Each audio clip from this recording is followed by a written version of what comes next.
Good morning, all of you. So this question is of chapter quadratic equation. Question is find the values of k for which the equation x square plus 5kx plus 16 equals to 0 has no real roots. Okay. तो हम लोगों को पता है ये nature of roots से related है. अगर कोई क्वाड्रेटिक इक्वेशन गिवन है x square plus b x plus c is equals to 0. Okay. तो नेचर निकालने के लिए रूट्स का हम लोगों को डी कैलकुलेट करना होता है. डी मतलब डिस्क्रिमिनेंट. डी के लिए फॉर्मूला होता है D is equals to b square minus 4ac.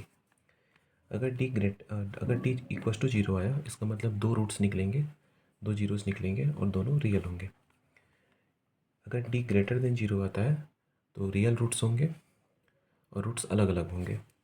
अगर डी लेस देन 0 आता है तो रियल रूट्स नहीं होंगे, दोनों अलग अलग होंगे, रियल रूट्स नहीं होंगे. लेकिन अगर सिर्फ रियल बोला जाए तो D greater than and equals to 0 लेना होगा. क्वेश्चन में बोला जा रहा है it has no real roots. Okay. For no real roots D less than 0. D का वैल्यू क्या होता है? डी होता है b square minus 4ac less than 0 अपनी जगह पर. बी मतलब क्या है? Coefficient of x. देखो तो एक्स के साथ क्या है? 5k है ना, तो ये हो जाएगा 5k स्क्वायर माइनस 4 अपने प्लेस पर है. ये मतलब क्या होता है? Coefficient of x. तो एक्स स्क्वायर का आगे तो कुछ नहीं है मतलब 1 और सी मतलब कांस्टेंट लेस देन 0. सॉल्व करो तो ये लिखा हुआ है 5k होल स्क्वायर और इसे देखो तो 16 4 जो हो गया 64 लेस देन 0. तो 5k होल स्क्वायर 64 को हम लोग 8 स्क्वायर लिख सकते हैं ना.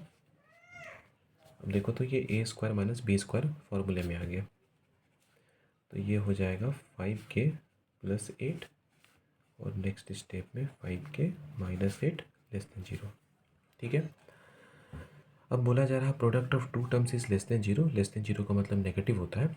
दो नंबर है, दोनों को मल्टीप्लाई करने पर नेगेटिव आ रहा है. तो पॉसिबिलिटी क्या क्या है? अगर ये प्लस में है तो ये माइनस में होगा, अगर ये माइनस में है तो ये प्लस में होगा, क्योंकि प्लस माइनस माइनस होता है और माइनस प्लस भी माइनस होता है. ठीक है.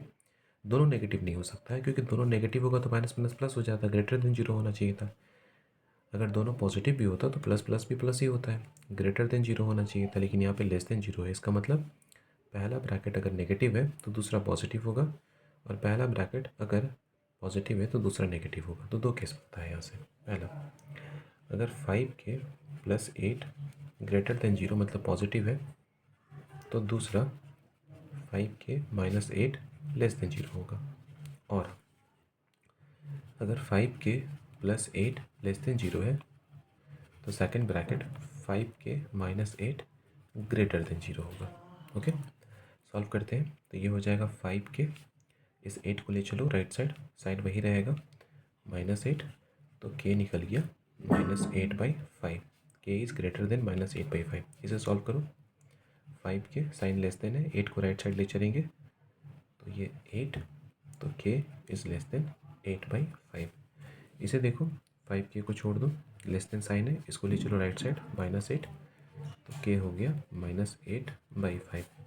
यहाँ पर 5k ग्रेटर देन 8, तो k ग्रेटर देन 8/5. अब सॉल्यूशन निकालने के लिए क्या करना पड़ता है? इसको नंबर लाइन पर रिप्रेजेंट करके देखो. तो पहला एक नंबर लाइन बना लिए. अब एक पॉजिटिव है एक नेगेटिव है, ये नेगेटिव है ये पॉजिटिव है. हम लोगों को पता है नेगेटिव नंबर लेफ्ट साइड में होता है, तो यहाँ मान लेते हैं 8/5 है. पहला इन इक्वेशन कह रहा है कि ग्रेटर देन -8/5, यहाँ -8/5 है, इससे बड़ा सारा वैल्यू है, मतलब ये लाइन को रिप्रेजेंट कर रहा है कुछ इस तरह से. और ये कह रहा है कि k जो है ना 8/5 से छोटा है, तो 8/5 से छोटा मतलब यहाँ से इधर चलो, ये सारे वैल्यूज़ को कवर कर रहा है. तो दोनों में ओवरलैप ये वाला पार्ट हुआ. ठीक है. तो इसका मतलब यहाँ से k का वैल्यू निकला कि -8/5 और 8/5 के बीच में कोई भी नंबर है. ओके. अगर इन इक्वेशंस को देखें हम लोग तो मान लेते हैं यहाँ -8/5 है और यहाँ 8/5 है. पहला कह रहा है कि 8/-5 से छोटा, छोटा तो चलो लेफ्ट में, और ये कह रहा है बड़ा, तो चलो राइट में. और दोनों में कोई भी ओवरलैप नहीं हो रहा, तो यहाँ से कोई भी आंसर नहीं आया. तो इसका आंसर होगा कि जो है -8/5 और 8/5 के बीच में लाई करेगा. ठीक है. तो ये इसका आंसर हो गया. अब बढ़ते हैं नेक्स्ट क्वेश्चन की तरफ. नेक्स्ट क्वेश्चन बोला जा रहा find the value of k for which the given equation has real roots.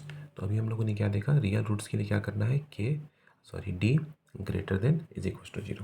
Okay, for real roots D is greater than और इक्वल टू 0। ठीक है, दोनों वैल्यू हम दोनों साइन लेके चलना पड़ेगा। डी क्या होता है, डी होता है b square minus 4ac greater than equal to 0। B मतलब क्या है, कोफिशिएंट ऑफ एक्स है जो कि यहाँ पर -6 है, तो -6 होल स्क्वायर -4।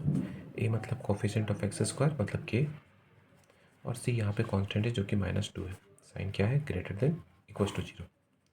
माइनस का स्क्वायर प्लस होता है, 6 का स्क्वायर 36 हो गया, माइनस माइनस प्लस 2 4 जा 8 के ग्रेटर देन इक्वल टू 0। अब देखो यहाँ पर linear equation, linear in equation ही है, तो ज़्यादा टेंशन है नहीं, डायरेक्टली के का वैल्यू हम लोग निकाल सकते हैं। तो 8 के को छोड़ दो, साइन वही रहेगा, इसको शिफ्ट करो तो -36। तो k greater than is equal to -36/8। 4 से कट रहा, 4 2 जा 8, 4 9 जा 36, तो k is greater than equal to -9/2। Okay, तो ये इसका आंसर हो गया, के इज़ ग्रेटर देन और इक्वल टू -9/2।